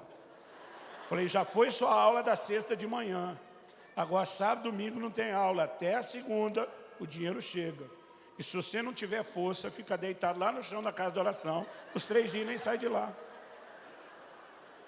Agora, é lógico que a sabedoria nos ensina algo. Não falei nada para a mãe do menino. Esperei passar os 3 dias. Mandei o dinheiro, o menino comeu, sobreviveu. Aí fui dar notícia para dona Kelly. Falei, esse seu filho é uma benção, hein? Minha mulher, e não é? Falei, não, é sério. Menino fez outro jejum de 3 dias na água. Aí minha esposa olha para mim e diz, glória a Deus. Aí a consciência pesou, eu falei, eu preciso falar mais. Falei, tá certo que eu tive uma participação. Ela falou, você é um pai incentivador? Aí me doeu mais a consciência. Falei, dessa vez foi mais do que incentivo. Ela olhou como assim? Falei, eu mandei ele jejuar. Falou, não, quando você tem esses comandos de Deus, eu falei, não. Bota Deus no meio, não, mulher. Eu mandei porque eu quis. A mulher parou, olhou e falou, o que é que você não está me contando? Eu falei, eu estou contando a prestação. Quando eu falei que mandei o menino jejuar e que ia mandar o dinheiro, ela fez aquela cara de, você fez isso com o meu nenê? Eu falei, para de pensar e não ouse falar, porque ele não é mais nenê. Ele é maior de idade e está falando em casamento. Aí eu falei, amor, mas na boa, até meu coração está apertado. Mas o Espírito Santo falou comigo, se você amolecer na primeira, ele vai folgar todo mês. Ensine ele. Faça ele crescer e se tornar homem. Eu falei para ela, então nesse momento eu preciso que você confie em mim. Ela disse, o que você falou para ele? Eu falei, me vinguei do que meu pai falava para mim. Eu falei, um dia você vai me entender e vai me agradecer. Esperei a vida inteira para falar isso.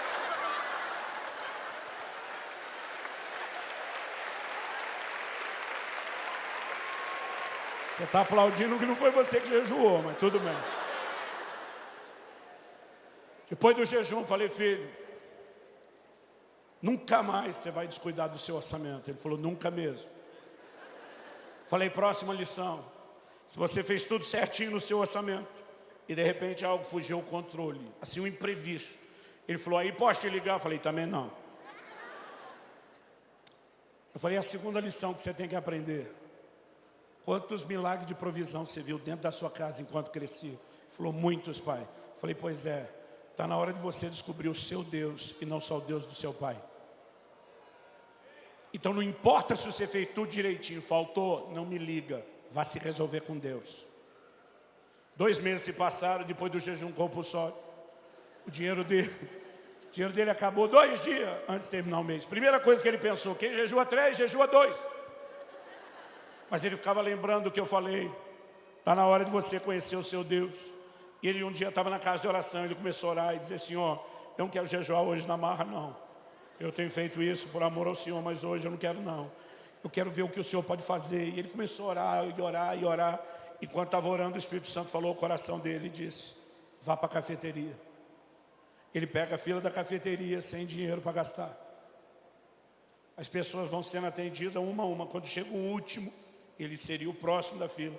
O cara terminou o pedido, vai pagar, o cara para. Olha para o meu filho e fala para o caixa alto para ele ouvir disso.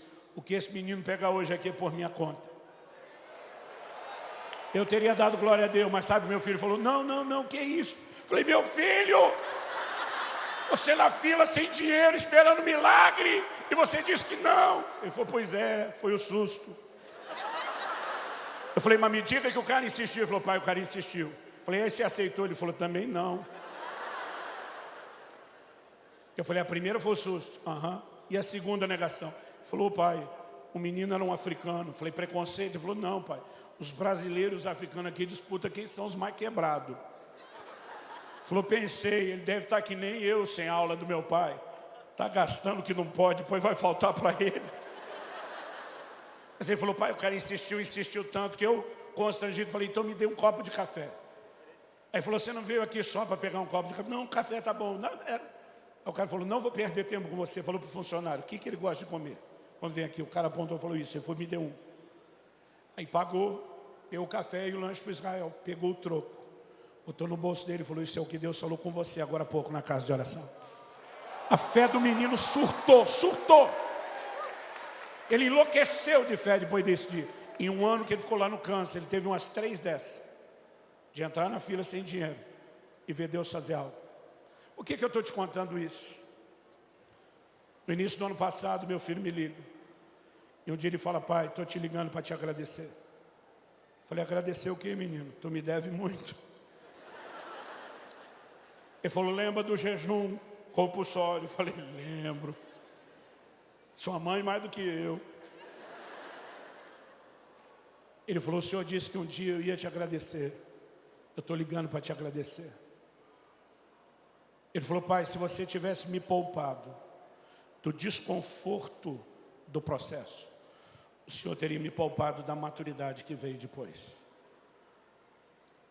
Ele diz, o senhor me ensinou a ser um homem e cuidar da minha família. Mas o senhor também me ensinou a ser um homem de Deus. Quando meu filho foi casar, ele tinha um furo de $500 no orçamento.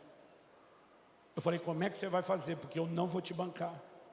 A Bíblia diz, deixará o homem seu pai e sua mãe, se unirá à sua mulher, nós vamos cortar o cordão umbilical. Eu falei, como é que você vai fazer? Ele falou, pai, Priscila, porque ele estava com visto de estudante, ele não podia trabalhar, era ilegal. Ele falou, a Priscila tem cidadania, eu vou conseguir meu green card, eu vou poder trabalhar. Eu falei, isso aí pode levar mais de 6 meses. Ele falou, eu tenho uma reserva para segurar até lá. Eu falei, filho, ele falou, pai, o senhor já me ensinou, agora é minha vez, não se preocupe. Ele foi para a lua de mel, quando voltou, ele me liga e diz, pai, o pastor da igreja da Priscila me fez uma proposta para cuidar dos jovens e adolescentes, me ofereceu um salário de $2.500 por mês. Eu falei, que bênção, filho. Ele falou, pois é, mas eu falei para ele que só aceitava se fosse como voluntário. Eu falei, você o quê, menino? Falei para ele que só aceitava como voluntário. Falei, você tem família agora? Foi o pastor, me falou a mesma coisa. Falei, já te ocorreu que eu e ele estamos certos? Ele falou, pai, o senhor mandou vir para essa nação com a mentalidade de dar e não receber, lembra? Falei, lembro. O senhor me ensinou a ser responsável, mas também me ensinou a crer em Deus e ouvir o Espírito Santo, lembra? Falei, lembra. Ele falou, então eu sei o que eu estou fazendo. E eu vou dizer para o senhor que eu falei para aquele pastor, assista de perto o que é que Deus vai fazer na minha vida e você vai se surpreender. Eu pensei, criei um monstro. Falei, sua esposa está de acordo? Ele falou, tá, deixa eu falar com ela. Falei, Pri, você está de acordo? Ai, pai, é como se a gente tivesse ganho na loteria. Eu falei, você se merece. Nessa hora eu entendi as dores de barriga que eu dava nos meus pais, quando eu dava meus passos de fé. Aquele mês, meu filho postou uma canção no canal dele no YouTube. E naquele ano, aquela canção teve 50 milhões de visualizações. A canção puxou o canal dele. E para resumir, até hoje, ele continua voluntário do ministério. E quem banca ele para pregar é o Google. Eu vi tanto milagre acontecer na vida financeira desse menino nesses 2 anos. E ele me liga e falou, pai, se você tivesse me poupado do desconforto do processo, eu teria sido roubado do que eu estou vivendo em Deus. E o senhor foi homem o suficiente para não me poupar. Eu estou ligando para te agradecer. Nessa hora, enquanto ele falava comigo, o Espírito Santo me disse, comece a ensinar a respeito dessas coisas em larga escala para a igreja. Eu falei, filho, qual foi o seu sentimento? Nós nunca conversamos sobre isso. Você ficou com raiva? Ele falou, pai, raiva é uma palavra muito forte. Eu fiquei indignado. Eu falei, qual foi o sentimento? Ele falou, a primeira coisa que eu pensei, que tipo de pai se recusa a dar comida para o filho? Eu falei, você não pensou que tipo de filho não ouve o pai? O conselho do pai para cuidar do orçamento? Ele falou, não, eu só me fiz de vítima. Eu falei, mas e aí? Ele falou, pai, o sentimento não durou muito. Porque eu lembrei que o senhor sempre dizia que a gente não pode avaliar um time por uma partida. Tem que ser o campeonato todo. Então, eu parei para pensar e falei, eu não entendo o jogo de hoje do meu pai. Mas qual é o histórico do meu pai? Ele sempre foi presente na minha vida, me amou, me apoiou, me deu suporte, esteve ao meu lado, buscou o meu melhor. E se isso que eu não entendo no momento parece contraditório, eu vou deixar isso no stand-by até que eu entenda.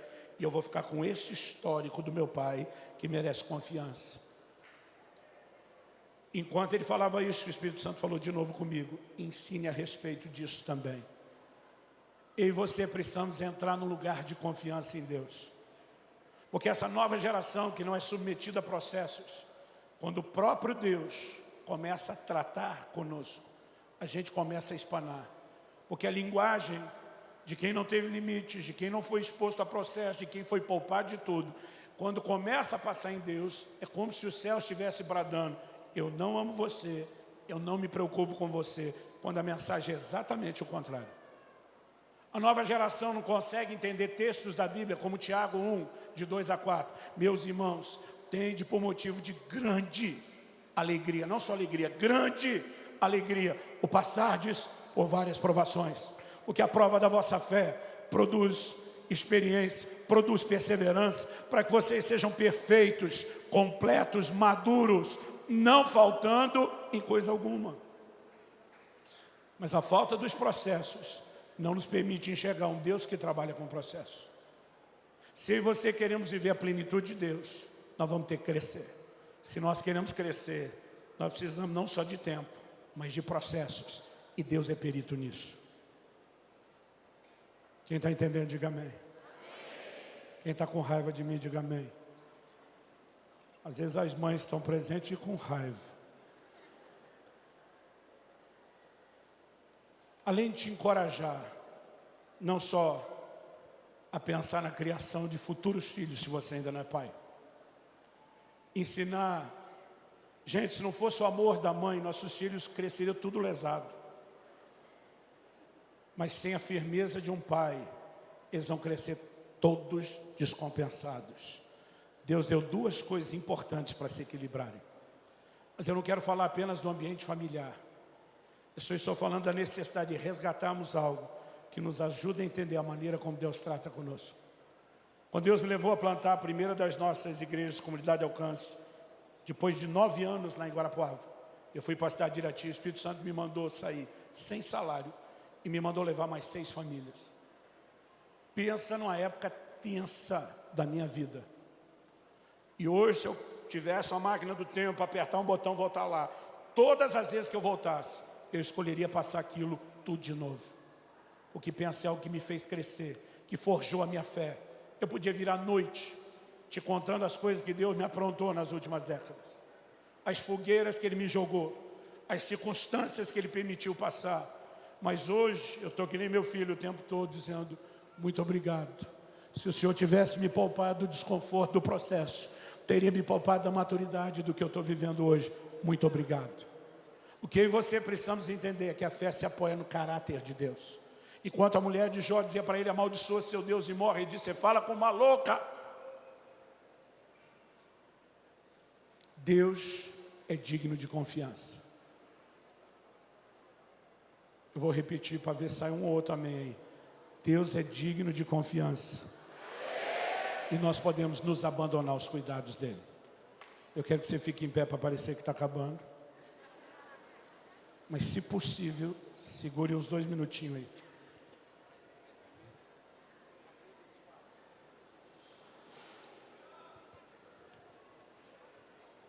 Tem gente que quando vai caçar, leva uma escopeta. Uma calibre 12, cano cerrado, sai chumbo para todo lado. Alguma coisa se acerta no tiro. Hoje eu não vim dar uma de sniper. Hoje eu vim atirar de escopeta. Algum pedaço de chumbo vai pegar em você. Alguma coisa do que nós estamos falando serve. Mas há um grupo específico aqui dentro que tem sentido que usando a linguagem dos médicos eu chamaria de as dores do crescimento. Não sei se você lembra da pré-adolescência, que doía tudo. Dói músculo, dói junta, dói tudo. Porque a gente estava sendo literalmente esticado. O crescimento estava sendo acelerado. E muitos de vocês, não estou falando de algo só espiritual, emocional, estão vivendo as dores do crescimento. Alguns de vocês estão no ministério, estão sendo esticados por Deus. E tem doído. E muitas vezes a dor aí dentro não é só o processo, mas é um sentimento de abandono, de que o pai parece não estar se importando com você. Você deveria enxergar uma outra mensagem por trás disso. É justamente porque ele se importa com você, que ele decidiu permitir que você passaria isso. E nessa noite, eu creio que vai haver um derramar sobrenatural de consolo no coração de muitos de vocês. Nós não temos tempo ou espaço para te chamar à frente. Mas se você tem vivido algum aspecto dessas dores do crescimento, e no seu caso não é físico, é mais emocional do que qualquer outra coisa, e você não apenas entendeu e vai processar o que Deus está te falando, mas você quer sair daqui debaixo de um toque sobrenatural de Deus, eu quero que onde você está, você levante bem alto a sua mão. Não é para mim que você está levantando ela, é para quem vai te tocar. Enquanto uma canção é entoada, eu quero que você faça o que sentir no seu coração. Talvez sua vontade seja apenas, de forma honesta, chorar e dizer para Deus, está doendo. Talvez seja o clamor de dizer, eu preciso ter a maturidade de entender isso. Ou eu preciso resgatar a simplicidade da confiança. Talvez você queira permanecer em silêncio. Talvez você ouse agradecer a Deus pelo que você ainda não entendeu. Mas acredite no que eu estou te dizendo nesses próximos minutos. Algo sobrenatural vai acontecer dentro de muitos de vocês. Então fale com Deus. Você não precisa necessariamente acompanhar a música, mas se sentir fazer isso, fica à vontade. Você não precisa necessariamente orar em voz baixa, pode ser em voz alta. Ou se prefira, talvez, em vez de orar em português, usar linguagem sobrenatural.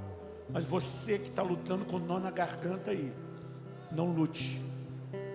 Esse choro não é um jogo emocional. Deus está mexendo em muitos de vocês. E essa noite terá resultados que só a eternidade vai nos mostrar. Fala com Deus e deixa Ele te envolver agora.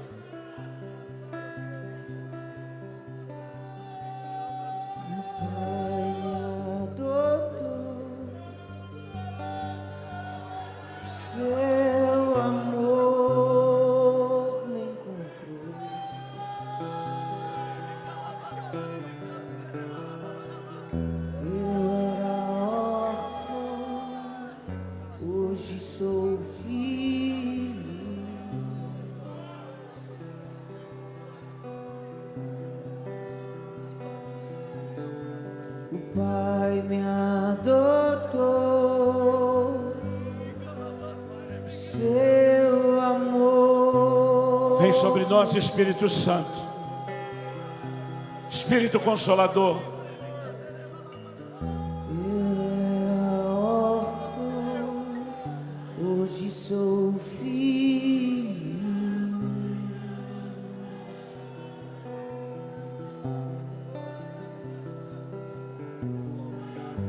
Meu Pai me ama e eu sou dele para sempre. Meu Pai me ama e eu sou dele para sempre. E nada vai me separar do seu grande amor.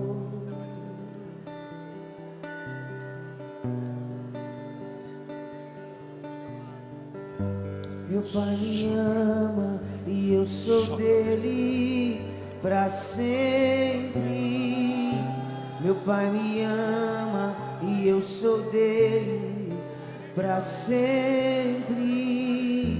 E nada vai me separar do seu grande amor.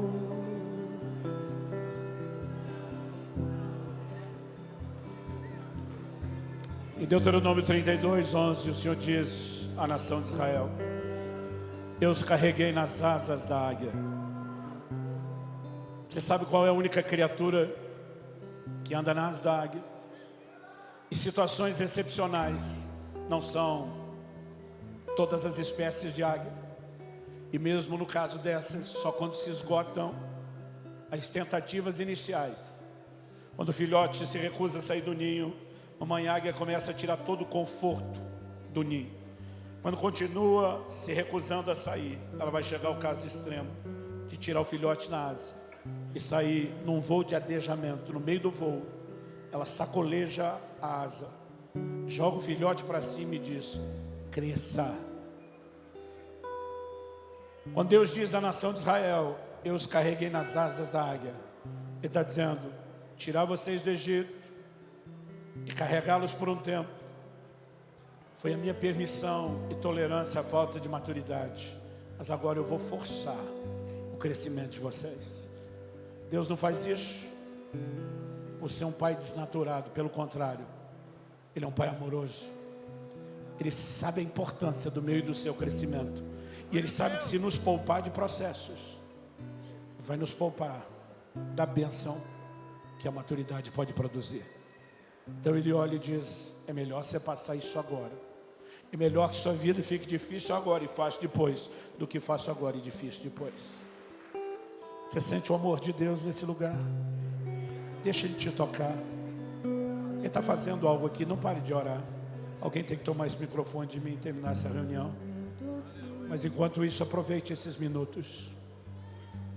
Seu amor me encontrou. Estende tua mão, Senhor. Eu era órfão, Estende a tua mão. hoje sou Nós clamamos em nome de Jesus.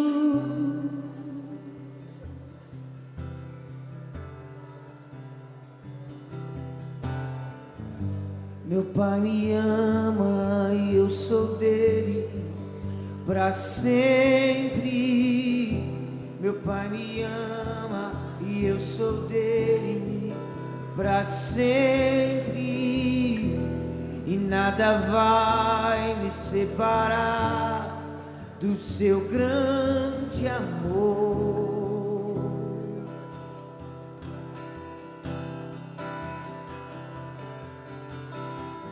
Faz assim com as suas mãos.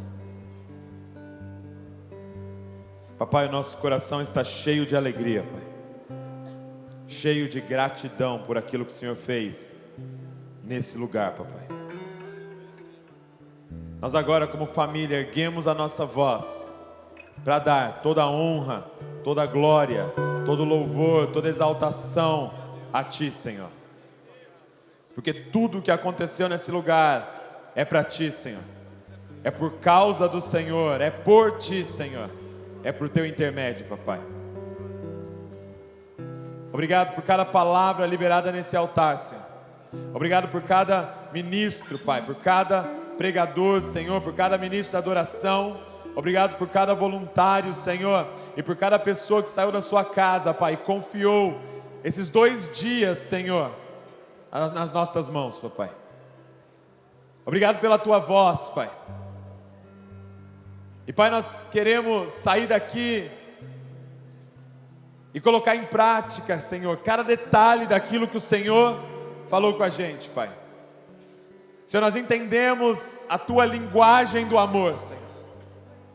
É a obediência. Papai, eu quero te pedir, nos matricula na escola da maturidade, Senhor. Nós não vamos mais correr dos Teus processos nas nossas vidas, Pai. Eis-nos aqui, Senhor. Forma Cristo em nós, Pai, para formar Cristo na nossa nação, através de nós, Senhor. Forma Cristo em nós, Senhor. Nós aceitamos, Pai, os Teus processos, pois confiamos no Teu caráter.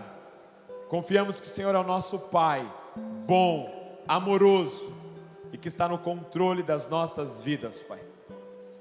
Pai, eu te peço que os filhos maduros do Senhor se manifestem na nossa nação, Papai. Que os filhos maduros do Senhor entrem nas universidades, Pai. Que os filhos maduros do Senhor entrem em cada empresa da nossa nação, Pai. Que os filhos maduros do Senhor entrem no governo da nossa nação, Papai. Que os filhos maduros do Senhor entrem nas escolas, nos orfanatos, nas casas, nos hospitais, Senhor. Pai, que os filhos maduros, os ruiós, apareçam, Senhor. Obrigado, Pai, por esses 2 dias, Senhor. Tudo isso nós oramos pelos méritos de Cristo Jesus. Faz assim com as suas mãos. Que o amor do Pai, que a graça de Jesus Cristo, nosso Senhor, e a comunhão e consolação do Espírito Santo esteja com todos. E eu termino declarando sobre nós, Mateus 28:18, que diz, Jesus dizendo: toda autoridade me foi dada no céu e na terra, portanto, vão e façam discípulos de todas as nações, batizando-os em nome do Pai, do Filho e do Espírito Santo, e ensinando a guardar tudo o que vos tenho ordenado, e eis que estou com vocês todos os dias, até o fim dos tempos. Deus abençoe vocês, até 2020. Uma mensagem da cruz.